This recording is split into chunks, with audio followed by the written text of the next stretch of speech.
ଚାକଦର ମେଳା ଦେଖିବା ପାଇଁ ଦର୍ଶକ ଭୋଗୁଛନ୍ତି ନାହିଁ ନଥିବା ଅସୁବିଧା।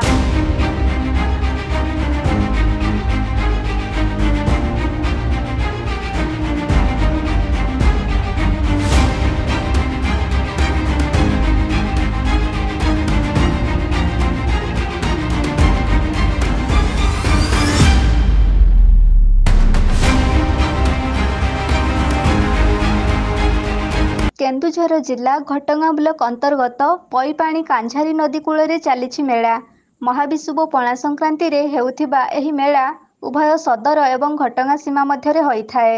ଯଦିବା ମେଳା ପଡ଼ିଆ ସମ୍ପୂର୍ଣ୍ଣ ଘଟଗାଁ ବ୍ଲକ ଅନ୍ତର୍ଗତ ହେଉଥିବା ବେଳେ ନଦୀର ବିପରୀତ ପାର୍ଶ୍ୱ ସଦର ବ୍ଲକର ଡୁମୁରିଆରେ ମଧ୍ୟ ମେଳାର ପ୍ରଭାବ ପଡ଼ିଥାଏ। ଘଟଗାଁ ବ୍ଲକର ଦର୍ଶକମାନଙ୍କୁ ନଦୀ ପାର ହେବାକୁ ପଡୁନଥିବା ବେଳେ ସଦର ବ୍ଲକର ଦର୍ଶକମାନଙ୍କୁ ନଦୀ ପାର ହୋଇ ଯିବାକୁ ପଡ଼ିଥାଏ।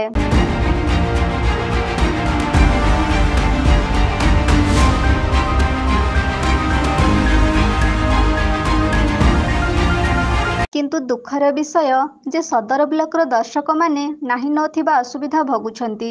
ନଦୀ ପାର ହେବାକୁ କୌଣସି ବ୍ୟବସ୍ଥା ନଥିବା ବେଳେ ଛୋଟ ଛୁଆ ଏବଂ ବୟସ୍କ ଲୋକ ବହୁ କଷ୍ଟରେ ନଦୀ ପାର ହୋଇ ମେଳା ବୁଲିବାକୁ ଯାଉଛନ୍ତି।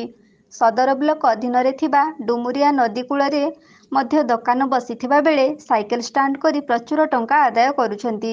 କିନ୍ତୁ ନଦୀ ପାର ହେବା ପାଇଁ କୌଣସି ବ୍ୟବସ୍ଥା ନ କରିବା ଏକ ନିନ୍ଦନୀୟ ବିଷୟ।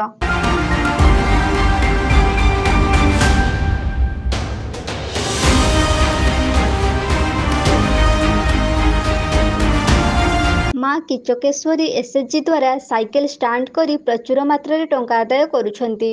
ତା ସହିତ ଦୋକାନମାନଙ୍କରୁ ମଧ୍ୟ ଟଙ୍କା ଆଦାୟ କରୁଥିବା ଜଣାପଡ଼ିଛି।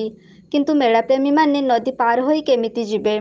ଏକ ଅସ୍ଥାୟୀ ରାସ୍ତାଟିଏ କରିବା ପାଇଁ କାହା ନଜରକୁ ଆସୁନାହିଁ।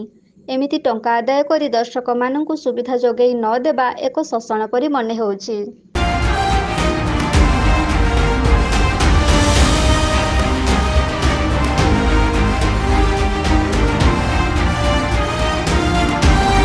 କାଞ୍ଝାରୀ ନଦୀ କୂଳରେ ହେଉଥିବା ଏହି ମେଳା ଏ ଅଞ୍ଚଳ ପାଇଁ ଏକ ମୁଖ୍ୟ ମେଳା ହୋଇଥିବା ବେଳେ ଏମିତି ଅବ୍ୟବସ୍ଥା ଧୀରେ ଧୀରେ ମେଳାପ୍ରେମୀଙ୍କ ଉତ୍ସାହ କମିଯାଉଛି। ସବୁଜ ବନାନୀର ଜଙ୍ଗଲ ଘେରା ମଧ୍ୟରେ ରହିଥିବା ଏ ମେଳା ପଡ଼ିଆ ଏକ ପ୍ରାକୃତିକ ପରିବେଶ ମଧ୍ୟରେ ଥିବା ଯୋଗୁଁ ମେଳାପ୍ରେମୀଙ୍କ ଆଖି ଲାଖି ରହିଯାଇଥାଏ।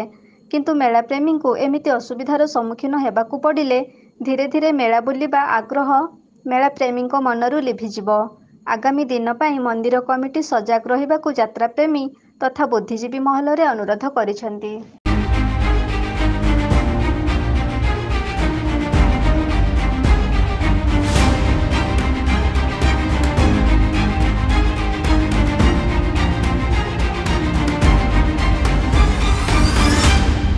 ସଦରରୁ ରମେଶ ଚନ୍ଦ୍ର ନାୟକଙ୍କ ରିପୋର୍ଟ, এবি ନ୍ୟୁଜ୍।